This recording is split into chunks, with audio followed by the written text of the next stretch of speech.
Welcome to the Even Better podcast, where your host, Sinikka Waugh of Your Next Step, brings you exciting content about making communities better by helping people get even better at work. Hello, friends.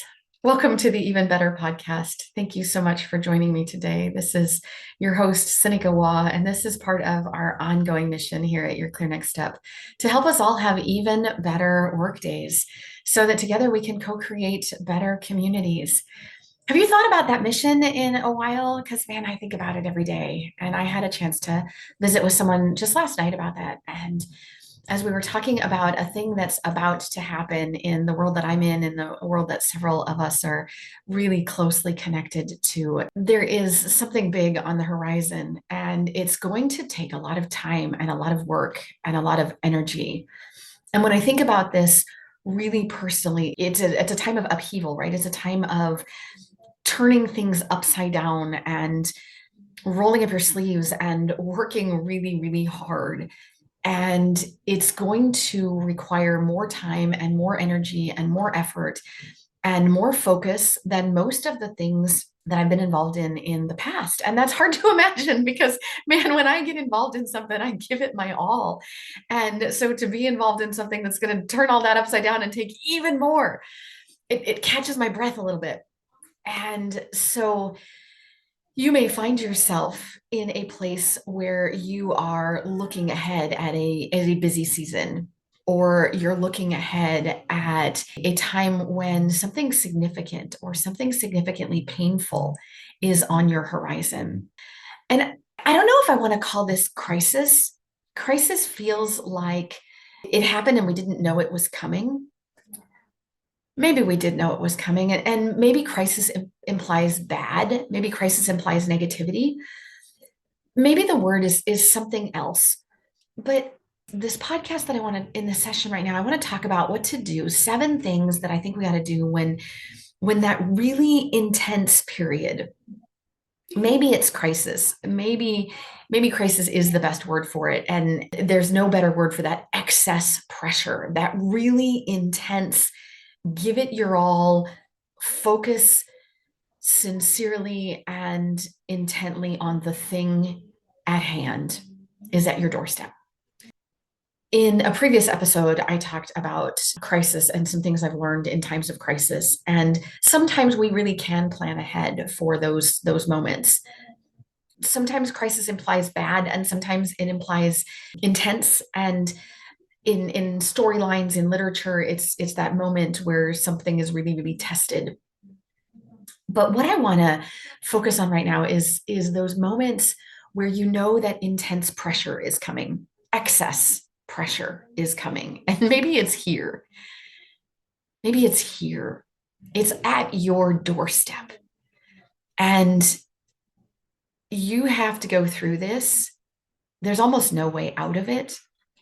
Maybe you've chosen to go through with it. Maybe an organization has chosen to go through it for you. Maybe you're part of a family and your family is going through it. Maybe it's a workplace crisis. But how do you go through it and keep your wits about you? How do you go through it and still have a better workday? How do you go through it and still have a better day? How do you go through it and stay you and stay human and stay well and stay kind and stay okay? So what might that look like? What might some of these crises look like? Maybe you are about to move. So as a family, families go through big moves. Moves are intense. That's a period of crisis. And maybe it's a really great move and you're really excited about it. Okay, fine, but it's intense. That's excess pressure. Maybe it's a big job change for you. Maybe it's busy season, conference season, tax season for accountants and those in CPAs and those in that space. Maybe you're in the theater space and it's show season and it's that space where that's about to happen. But you get the idea, right? It's intense. It's excess pressure. All right. So 7 things to do when crisis is at your doorstep. Here's the first one. And there's another podcast out there, go find it, that I shared that has some other tips on how to go through crisis with others. But one of the first steps to do is to recognize that you're in it. Recognize that you're in it. Because when we acknowledge that we're in it or that we're about to go in it, we can adjust our skills and we can adjust our approach. When we acknowledge that it's here, acknowledge that it's coming, give it a name. Don't treat it as that thing that will not be named. Let's acknowledge it. Let's put boundaries around it. Let's put borders around it. Let's give it a date range if we need to. Let's speak of it. Let's make it not that mystified, mystifiable, scary, unknown, unnamed entity. No, let's put boundaries around it. Let's give it a name, recognize that we're in it, acknowledge it, speak it so that it is not mystical. That's the first thing. So second, let's get our own personal boundaries firm. So what do I mean by that? Get your own personal boundaries firm. And this goes back to that horrible analogy. You can boil a live toad by just turning the temperature up a degree at a time. It's not true, by the way. You really can't. But you get the idea and the story that if you just turn up the dial a little bit at a time, we turn up the pressure so much just a little bit at a time and people don't notice how hot it gets. Well, that can be true in times of crisis. And if you're going through a period of intense pressure, you can start to change your own personal boundaries without realizing, without making a conscious decision of your boundaries changing. But if before you get into that crisis, right? If you know that crisis is at your doorstep, if you can see it coming, if you can say, hey, our busy season is from April 1st to May 30th, or in our organization, it has historically been from Labor Day to Thanksgiving. If you know when your intense pressure time is coming, and you can say, hey, during this window, we're going to keep Saturday mornings, we're going to have Saturday morning coffees, or we're going to know that Saturdays are for our friends, or whatever it is, we're going to have our boundaries that this particular space is carved out for friend time, or this particular space is carved out for this thing, or this particular afternoon is sacred for this reason. If you make a conscious decision and say, this is where my boundaries are, these are firm, and you decide that before going into this time of crisis, then when the crisis presents itself and you say, oh man, I gotta work some extra hours this weekend. Oh, but I'm not going to work them on Saturday morning because I've protected that for my friend time. Maybe you do still have to shift a little bit. Maybe you still do have to work a little bit on Saturday, but you've protected your friend time. Or maybe it can't be all of Saturday morning. Maybe you don't get now all of 6 to noon on Saturday mornings. Maybe you have to stop at 11, or maybe you can't start quite at 6. Maybe you have to start at 8.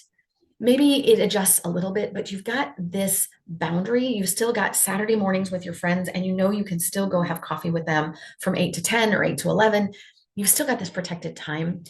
Maybe there's some flexibility that you can do there, but when you have a boundary and you've established it, instead of canceling it or just working through it, you can intentionally pick it up and move it. Maybe if Saturday doesn't work this week, for this one exceptional period, we can move it to Saturday afternoon, or for this one exceptional time, we can move it to Sunday afternoon. We can do something really, really intentional, but we can't be intentional about it if we didn't set the boundary in the first place.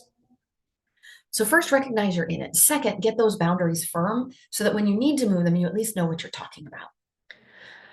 The third thing I'm going to recommend that we do is to get a buddy. Get an accountability buddy. When you're going through crisis or intense pressure, have a buddy who is a co-crisis buddy who's going through this with you, another human who is experiencing this so you don't feel so alone, an accountability buddy who can hold you accountable for protecting that time, protecting your boundaries, a friend to listen when you need to unwind. Get a buddy. Get a buddy. Don't do this alone. The fourth thing I'm going to recommend that we do is that we take care of our bodies. And maybe that should come higher in the list. These are not in any particular order, I suppose. But take care of your body. You only have the one. You only have the one, and we need to be hydrated. Most of us are walking around, nod to you, Barb. If you're listening to this, Barb Rank, I know. We need to stay properly hydrated. Most of us are walking around underhydrated. So hydrate, drink more water, stay properly hydrated, get the right amount of exercise, work those exercise. Don't give up on that exercise and don't give up on the proper amount of sleep. Just because you are going through excess pressure, just because you are going through intense pressure right now, does not mean that you can go without exercise. It does not mean you can go without sleep. In fact, your body needs more sleep than less. Protect your exercise routine, protect your sleep routine. Stay hydrated. Take care of your body so that your body and your brain can help take care of you. The fifth thing I'm going to recommend is that we schedule mind breaks. Mind breaks, schedule brain breaks. If you think about our change management model, if you haven't found that yet, it's on our website at yourclearnextstep.com. Down at the bottom, you can see the orange links. One of those orange links is for tools and resources, additional resources. If you get over on that page, you can find tons of resources there available to you. One of them is on change management, lots and lots of free resources available to you on change management. But one of our change management resources is the change infographic. And the change infographic has a picture of a tent over on the side. And as you talk about going through a change, and we're coming up the other side in change management, we've already left A behind, and we've grieved the loss of A, and we've slogged through the uncertain period. And now we're climbing in that taking hold period. We're climbing up towards B. And in the climb, we have this moment where we need to take hold of B as we're climbing and climbing and climbing and climbing. And there's all that excess pressure. There's all that work. There's all that stuff that we have to do in the climb. And in the climb, we sometimes need a break. We just need a rest. And there are these tents pictured on there to remind us that we sometimes need a break. We just need a rest. We need to get out of the storm. And I'm not advocating that we take a forever pause. I'm advocating that we pause for a minute. Take a brain break, a pause, a human connection break. Go find someone else. Pet a puppy. Go look out a window. Go for a walk. Take a brain break from this stress. Go do something else, something interesting. Get your brain off of this distress for a minute. Go do something nice. Get your brain away from this work for a minute. Give it a rest so that you can come back to it. Number 6. So these are 7 things to do when crisis is at your doorstep. Things to do. Plan ahead so that you can do this. Recognize that you're in it. Get your boundaries firm. Get a buddy. Take care of your body. Schedule mind breaks. And then I'm going to invite us to fix or establish a routine. So establish it, fix it, get it rock solid. Fix your routine. So you've got a solid habit to keep you going. When we have a routine, sometimes when we are going through stress, we go through the motions, and it's the motions that carry us. And so when you're in this time of distress, or you're going to go through a time of distress, having a routine that helps carry us, that says, okay, what's next is this, what's next is this, what's next is this, what's next is this, so that you have the routine to carry you and the habits and the process to carry you, and you don't churn or spiral from the distress. So you don't churn out of control. So you don't churn or forget to do the things you're supposed to do, like the healthy habits, the exercise habits, the sleeping habits, the good eating habits. Have that regular routine, so that the regular routine is what reminds us to do the good, healthy habits. Which gets me on to number 7, kind of this last one as I'm wrapping up here. The last one is to simplify. As you're going into this crisis is at your doorstep, you don't have a lot of time to plan. So the planning that you need to do is to simplify and eliminate all excess decisions right now. So you can eliminate the excess uses of your brain. So the only thing you have to use your brain for is the important stuff. So what do I mean by this? One of the people that I worked with not long ago was this guy who had eliminated all excess decisions from his wardrobe. His wardrobe was down to like 5 gray t-shirts, and gray t-shirts that were all the same color, and jeans that were all the same color. And he had a set of shoes that were all the same color, and his socks, it all matched. It took the decision work out of it, right? So maybe you still like color in your wardrobe, but for right now you've got a set of outfits, and you're just going to rotate through those set of outfits. On your desk, simplify the chaos, simplify the noise. There is no reason to have a lot of excess pens on your desk right now. Reduce the number of pens on your desk. Just have one. Don't let your brain struggle with the choice of which pen to pick up. Just have one pen handy, so that you only have to pick up one pen. You don't need your brain to choose which pen to pick up. Eliminate the waste of making excess choices. Instead, stay laser focused on just the stuff you really need your brain for. Food choices. I know we like variety in foods, but if you keep your pantry stocked or your fridge stocked with the good, healthy, basic choices that you know you like, minimize those food choices, keep the healthy things handy. And right now, during a time of crisis, keep your pantry and your fridge stocked or your lunch bag stocked with things you know you like to eat that keep you fueled. You're minimizing your brain effort so that you can keep your brain working on the things you need to do to get through that time of crisis. So those are my tips right now. 7 things to do when crisis is at your doorstep. They're little things that can help us get through when you're actually going through the crisis. Now, I've got another podcast for that on how to go through crisis with other people, but these are things to do, quick hits that you can do to get ready so that while you're going through crisis, you can use your mental energy, your physical energy to the best of your abilities to stay focused on the needs at hand. I hope that's useful. I hope that'll help you have an even better workday. Thanks so much for listening. Have a great rest of your day.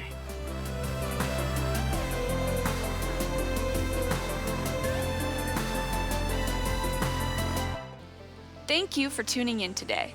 The Even Better podcast will be back with more content soon.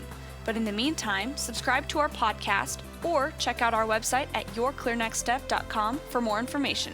See you next episode.